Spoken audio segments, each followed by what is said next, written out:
Hello.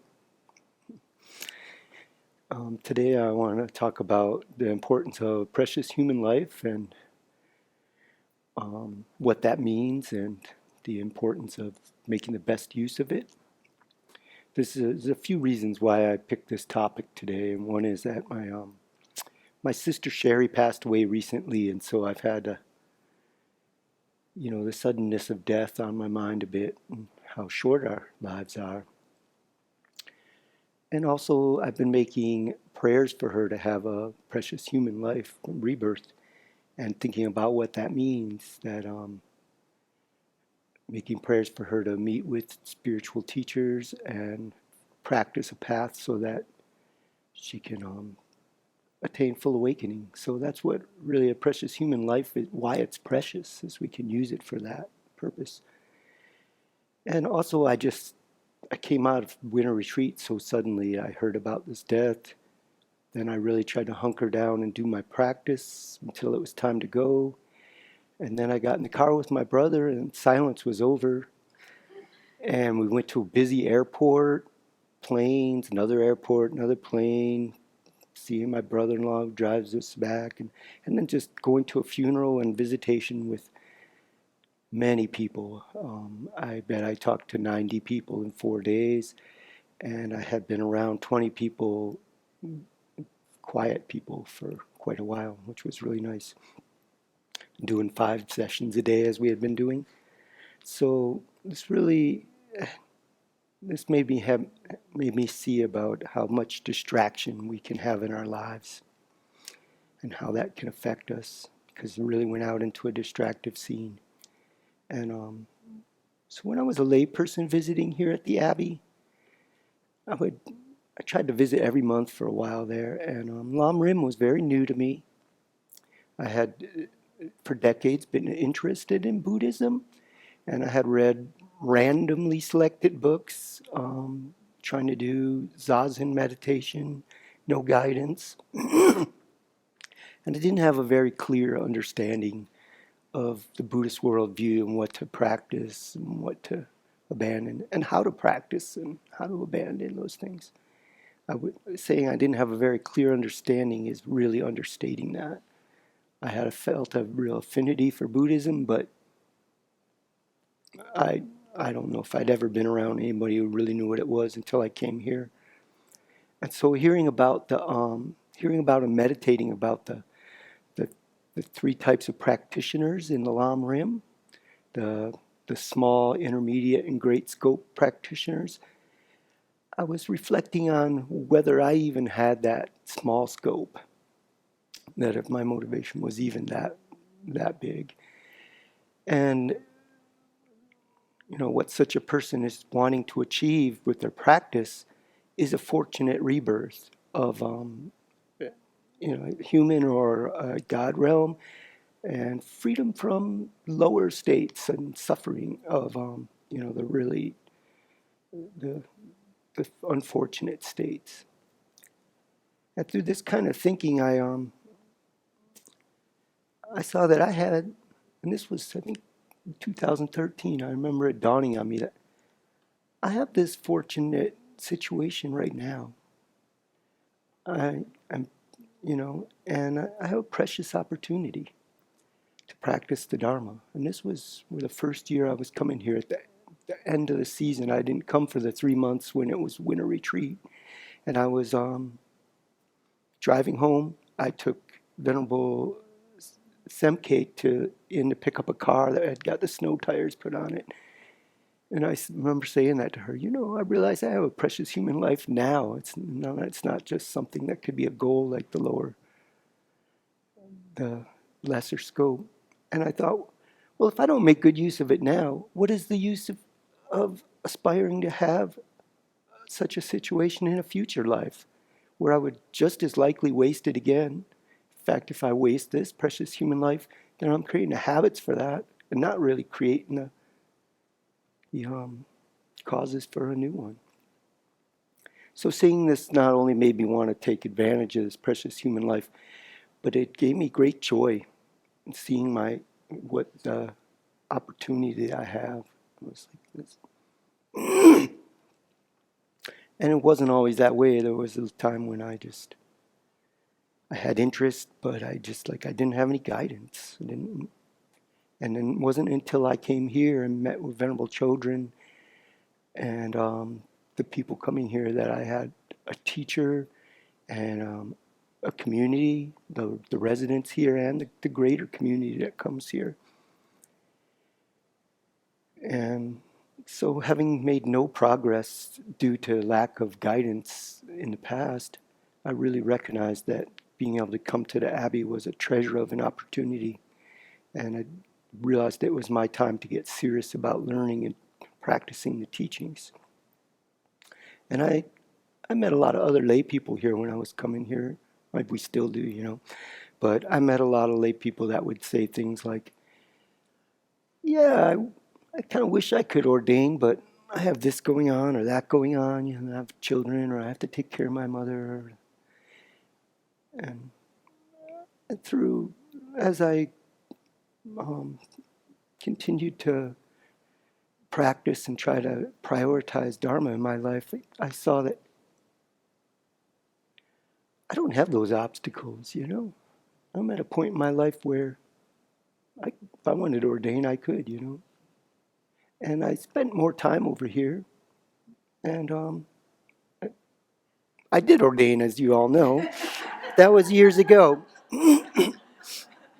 But I realized that, yeah, I think part of what instigated my practice at that time was that I thought about, if I don't take my practice serious, I will get sidetracked by some distraction. And I was afraid of that. You know, you get into something, then you don't quite get time to do your practice that morning because you're rushing to work, and you come home tired, and pretty soon you just don't do it anymore. And I was like, I don't want to do that. This is my time to practice. So I got more serious about it. But recently I've been thinking about how easy it is to get distracted through the day and waste time on mundane day-to-day stuff, even living here and even when we feel we're committed, you know. Not that we should neglect those things, obviously, we all know that we need to do our chores and duties and take care of our needs, but taking them into the practice, and you know, we take them into the practice sometimes, you know, with the mind trainings of thinking about when you're washing a dish, you're washing away defilements and stuff. But also I think about that in a way of just keeping one's mind in the Dharma while you're doing whatever you're doing. You know, remaining aware of what's going on in your mind, whether you're meditating, studying, listening to the teachings, eating, talking, washing dishes, or planning an event, or planning the garden, or what we're going to do in the forest next month, you know. And we have to do these things, but we need to be able to keep our mind, you know, keep an awareness of our mind, whether we're hammering nails or editing videos. So more important than the tasks we do are what mind we do them with, which helps the tasks a lot, and they come out better, actually. And so we can practice mindfulness of the body, and which is very interrelated in the way that our body gives us a lot of clues and cues to what's going on with our mind. But I think it's the utmost importance to be asking ourselves, what is my mind doing? It's a key thing in our practice, to be looking at what our mind's doing, steering it towards virtue and away from non-virtue, noticing when we have afflictions coming up and effectively applying the antidotes, the proper antidotes, and noticing when we have recognizing virtuous activities and cultivating those and rejoicing in them. Something I've been thinking about lately is how that joy can be one of the fuels to effort. So can thinking about the hell realms too. So, And also just thinking about how we spend our time is very important. Am I using my precious human life in the best possible way? What am I focusing on and putting my attention on? Is what I'm reading, looking at on the internet or the computer, when I'm talking or thinking, or what are those things beneficial for my spiritual practice?